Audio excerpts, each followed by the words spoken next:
peaceful po. Kaya basic lang naman talaga maging kolektor. Basta pagtiyagaan mo lang. Kaya kung papasukin yung pagiging isang kolektor, pasukin nyo na. Hindi naman talaga siya mahirap. Actually masaya pa nga siya eh. Malay mo yung oportunidad nandito lang. Diyan. Ayun po. Pagmalit ang buwit. Pagmalit ang buwit. Sino ba naman maglalakas loob naman yung sa mga ganito?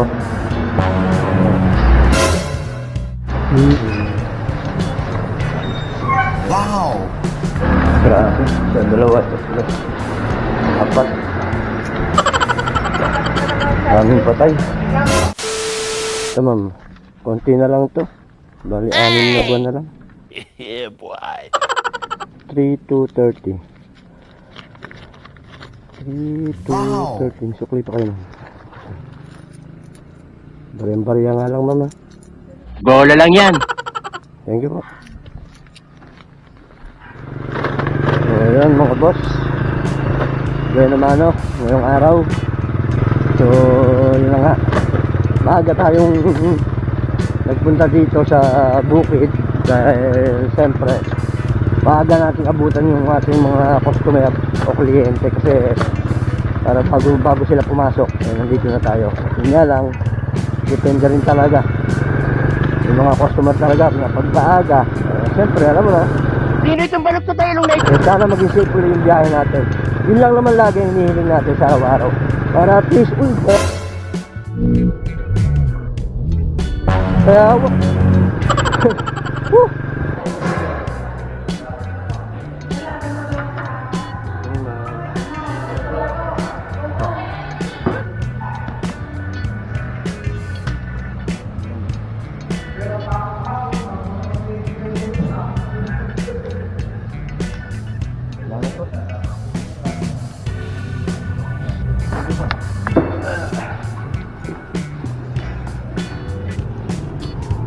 alright mga boss.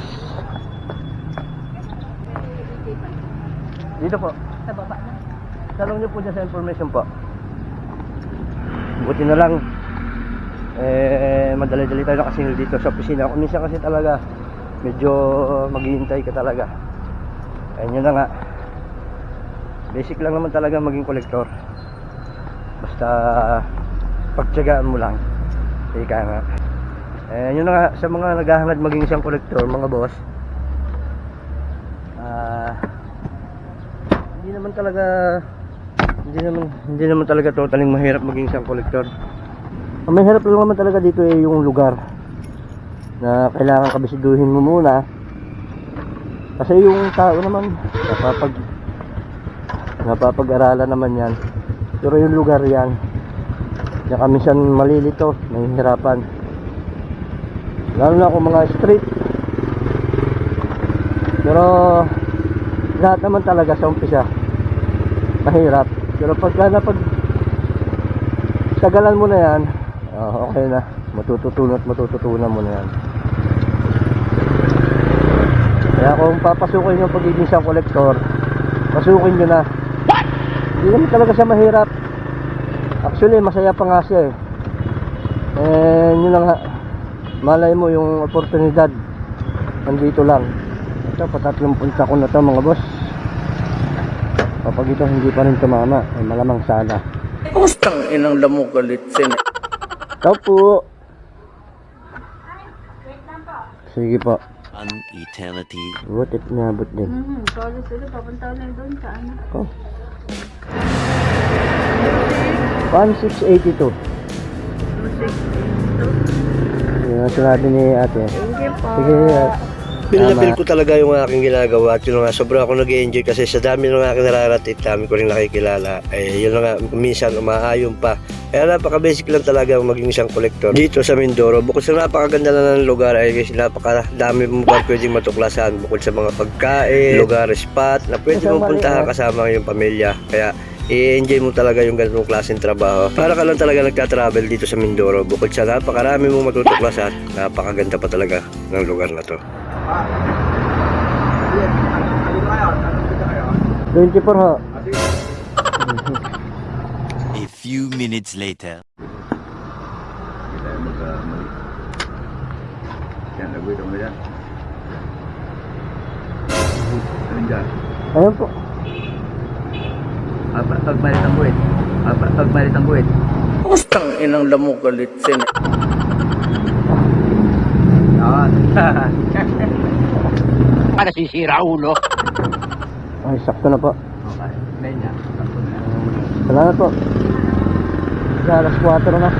Ang matindi pa nito mga boss, mismong burol yung pupuntahan natin.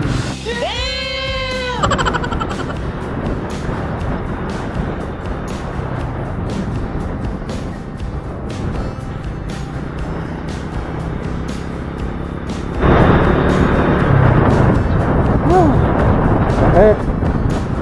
Sakit sa kamay. Ito mga boss ang huli nating pupuntahan.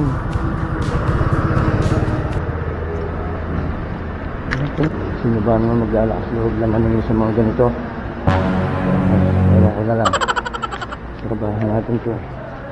Ribanyo. Saan po ang ribanyo? Ribanyo. Ribanyo. Gagdan lang po. Isa rin sa Divine po. Sige po. Bali, ito yung resibo, sir. Bilangin ko rin, sir.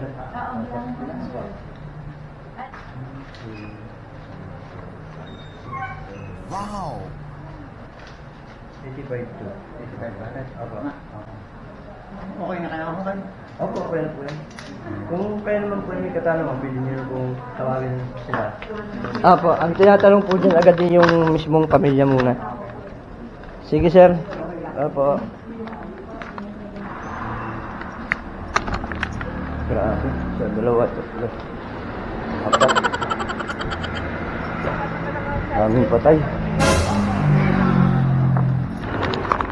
Ito kasi mga boss ay transfer ownership. Itong lakad natin ito. Hindi talaga ito yung sinusunod ko. Bigla ang gamit. Kasi yun nga, tumanaw na. And binili sa tao lang. Kaya medyo komplikado. Kaya kailangan sadyain mismo sa memorial.